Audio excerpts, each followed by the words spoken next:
Bine v-am găsit, bine v-am regăsit, dragilor din Zodia Taur, oriunde v-ați afla. Azi voi face o lectură generală pentru următoarea săptămână din luna lui august, mai precis perioada cuprinsă între 18 și 24 august inclusiv, așa că, dragilor toți cei care aveți soarele, luna, Venus, ascendentul sau oricare alt aspect astral important pentru voi din harta voastră natală și care are legătură cu Zodia Taur, această lectură este de asemenea și pentru voi. Ca de fiecare dată, nu uitați, voi vă construiți viitorul în urma deciziilor și alegerilor pe care voi le luați. Este o lectură super, mega generală, așa că vă rog din suflet să luați decât acele mesaje care vor rezona cu voi. Iar restul, lăsați-le să zboare în univers, pentru că sigur sunt pentru alte energii care într-o mai mică sau mai mare măsură au o legătură cu Zodia Taur. Și haideți să vedem, dragilor, din această Zodie Taur, sau cei care aveți legături importante cu această zodie, cu ce energie începeți voi această nouă săptămână din august, cuprinsă între 18 și 24 august. Care este energia, dragilor mei? O energie de finalizare de ceva. Dragilor, o energie de închidere a unei etape din viața voastră, fie ea pe plan profesional, fie ea pe plan financiar, când, nu știu, reușiți să în sfârșit să terminați cu vreun împrumut la bancă, să zicem. Dau niște exemple. Sau, în sfârșit, se termină căutarea unui loc de muncă, sau dacă vorbim pe parte sentimentală, în sfârșit se anunță venirea unui copil, de ce nu, sau a unui logodne, sau pur și simplu te simți, în sfârșit te simți iubit, protejat, da? La fel ca și pentru cei singuri, nu? Poate că în sfârșit găsești ceea ce tu cauți de multă vreme, pe cineva care în timp se va dovedi că are un rol important în viața ta sentimentală, cineva posibil, poate dintr-o altă țară, da? Sau vorbim de decizia finală vis-a-vis de o anumită situație, indiferent că ea este pe plan profesional, financiar sau sentimental. Este o închidere de etapă, e o închidere de capitol din viața voastră, da? Că poate că în sfârșit unii reușesc să facă o călătorie lungă, o călătorie pe care și-au dorit-o, sau fac în sfârșit o mutare, da? O schimbare de locație, sau în sfârșit poate vine un rezultat final favorabil. Da? Pentru că arcanul major lumea este un arcan pozitiv care anunță sfârșituri, ceva se va completa. Da? Ceva în sfârșit se va împlini. Acum, haideți să vedem, să o luăm așa pas cu pas și să vedem ce vine pentru dragii mei din Taur în perioada 18-24 august pe plan profesional, financiar și sentimental. Și începem cu partea profesională. Da, se pare că într-adevăr pe parte profesională, dragilor, se ia cu o mână, se dă cu alta și voi lăsați ceva în urmă. Iar asta aduce o schimbare extrem, extrem de importantă pentru voi. Ca să mai pun, da, un nou început, dragilor. Cred că unii dintre voi ori veți lăsa un job în urmă, ori veți lăsa tocmai pentru a vă regăsi un anumit echilibru, o anumită armonie în viața voastră profesională, da? Sau pentru a găsi o anumită stabilitate materială, de ce nu?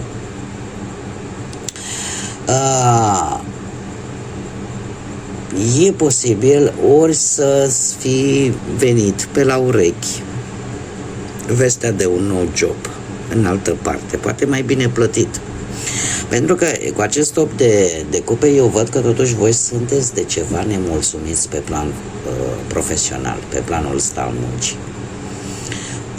Eu nu mai, cum să spun eu, parcă renunțați brusc și căutați un alt job. De ce? Nu știu, există o decepție. Poate că te-a tot răgănat, te-a tot amânat și nu ai obținut ceea ce ți s-a promis. Sau poate că ai muncit prea mult și nu ai fost recompensat financiar pe măsura muncii tale. Cert este că e ceva aici care ție nu-ți mai funcționează, nu-ți mai face bine, nu-ți mai folosește. Și apare această schimbare cu roata destinului, o schimbare care pe tine te va duce la un nou început, exact cum am mai spus, finalizare de ceva, crearea unui nou început. Este, cum să spun eu, este ceva ce pentru mulți sau multora li s-ar părea inacceptabil. N-ai cum. Ești nebun, nebună, cum să începi? E aici un nou început care implică, desigur, ca fiecare nou început, e ceva necunoscut, implică anumite riscuri, ca să zic așa, pe care voi sunteți dispuși să vi le asumați. Că e un nou job, că poate ții lumea în cap și zici, mă duc și caut unde o fi, numai să fiu mulțumit, să știu că sunt recompensat pentru munca mea. Poate să fie și asta. Sunteți dispuși să aveți acest nou început în materie de muncă, dar această dispunere a voastră vine în urma cum să zic eu, a unei schimbări. Da? Care e o schimbare foarte semnificativă, care vine surprinzător de rapid în această săptămână și eu aș zice că are legătură cu ceea ce sunteți voi destinați să faceți. Ceea ce vă vine vouă mânușă, ca să zic așa, ca și profesie.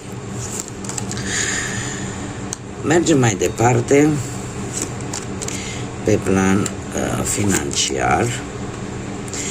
Încă o dată se repetă cifra 8. Încă o dată se repetă cifra 8. Avem zodia balanță pe parte financiară, nu știu dacă vă spune ceva.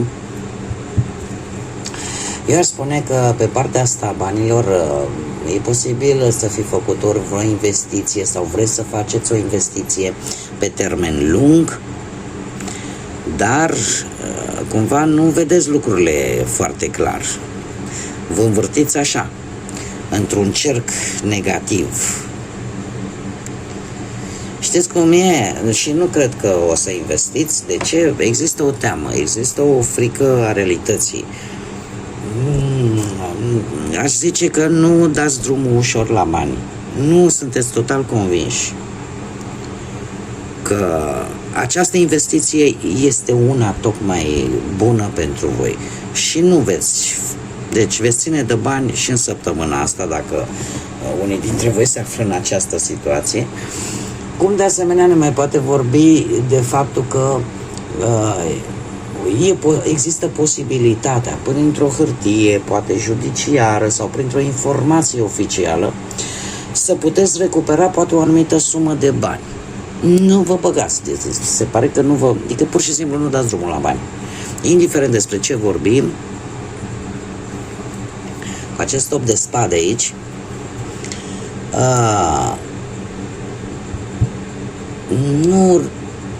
nu luați decizia, pentru că lucrurile se pare că nu sunt tocmai atât de clare pe cât s-ar crede. Oricum aici există și un pic de exagerare în anumite privințe, deci tot ceea ce ține de bani, voi îi țineți, nu le dați drumul. Nu faceți cheltuieli mari, nu. Mergem mai departe. Partea sentimentală. Partea sentimentală pentru cei care sunteți deja într-o pereche, trebuie să vă spun că arată fabulos. Fabulos. Amândoi de cupe care îmi vorbește de dragoste adevărată în relația voastră. Există într-adevăr dragoste adevărată. Nu știu dacă zodia Săgetător vă poate spune ceva pentru unii dintre voi, dar această săptămână pentru voi e ca și cum, Dom'le, mă îndrăgostesc încă o dată. Parcă retrăiesc încă o dată acea perioadă frumoasă de început de relație. Este eu aș zice mai degrabă o săptămână în care parcă relația e din nou la început, unde totul era atât de fascinant, unde era acei norișori roz și toate erau așa de fain. Există un echilibru, există cu moderație aici, există acel sprijin pe care vi-l oferiți unul celuilalt și eu aș spune că există totuși acea nevoie de a sta poate un pic mai mult timp, de a petrece un pic mai mult timp împreună. Posibil ca ori distanța, ori grija zilei de mâine să nu prea vă ajute să stați foarte mult timp împreună, dar fizic vorbind. Dar lucrurile sunt destul de bune. Acum, cei care sunteți singurei, poate în urma unui văduviei sau unui divorț sau unei separări, dragilor, la voi ceva se va întâmpla foarte rapid care vă va lumina așa mintea și sufletul și veți ști exact ce să faceți. Orică vă vine o hârtie oficială, ori un apel important, ori ceva legat, aș zice, o informație importantă, dar eu zice mai degrabă că ar fi un apel de la cineva din trecut, de la cineva din trecutul vostru cu care e posibil să fie avut o relație sau cineva o iubire veche. Și vor exista tot felul de comunicări prin intermediul, nu știu, WhatsApp-ului, în general, site-urile astea de comunicare, da, pe net. Cert este că până la sfârșitul săptămânii voi vă veți da seama foarte clar ce a fost corect, ce a fost adevăr și în felul ăsta cred că veți aborda de asemenea un nou mod de a vedea respectiva persoană sau respectiva relație pe care ați avut-o cu această persoană. Veți vedea lucrurile foarte clar din punctul ăsta de vedere, da? Relația asta cu această persoană. Asul de spade, de asemenea, cel puțin în această poziție, ne vorbește de faptul că voi totuși sunteți pregătiți pentru o nouă relație. Acum rămâne de văzut dacă pentru această veche iubire sau pentru altcineva nou din viața voastră. Dar se pare că sunteți pregătiți, nu țineți o ranchiună sau cel puțin mie asta îmi transmit cărțile. Haideți să vedem și un mesaj general pentru voi, dragilor din Taur, pentru perioada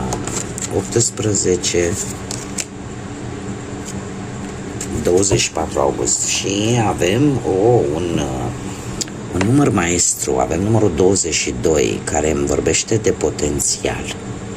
De potențialul vostru, de faptul că puteți să vă coordonați propria viață și de ceva important, de un anume impact care va avea loc în această săptămână și care va dura, dar care va scoate la suprafață potențialul vostru.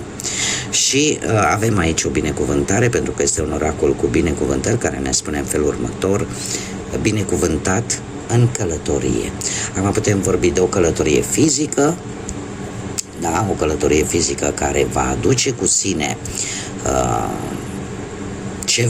ceva pe o lungă perioadă de timp, sau vorbim de această călătorie metaforică în viață, da, binecuvântat în călătorie, în care voi vă veți da seama că puteți să vă conduceți singurei propria viață, să vă luați frâiele în mâini și în felul acesta să arătați de fapt care este potențialul vostru adevărat. Dar, din câte văd eu aici, există într-adevăr ceva care se va întâmpla și care te va face să-ți dai seama că totuși sunt lucruri care poate ziceai că nu poți să le faci. Uite că viața îți demonstrează contrariu și îți va spune bai să poți să le faci pentru că ai acest potențial. Bun, dragilor, cam atât am avut pentru voi pentru această săptămână. Mulțumesc tuturor celor care m-ați ascultat și celor care de asemenea contribuie ca de fiecare dată în dezvoltarea acestui canal, acestui proiect pe care eu l-am început aici pe YouTube, prin intermediul like-urilor, distribuirilor și comentariilor voastre și desigur prin intermediul abonării voastre. Lucrul la care vă invit pe toți cei care încă nu ați făcut-o. Vă plac lecturile mele și modul în care eu vi le prezint, eu vă aștept cu mare drag și cu mare interes să vă abonați. Desigur să contribuiți pentru ca acest proiect să continue să meargă înainte, să ajungă și în viața altor persoane care e posibil să aibă nevoie de aceste informații. Așa că până data viitoare, când ne vom reîntâlni la o nouă lectură, eu vă doresc ca de obicei tot binele din lume, să aveți parte de înțelegere, de înțelepciune și de multă lumină, atât în suflete cât și în gânduri. Așa că până la o nouă lectură, numai bine și să fiți iubiți, dragilor!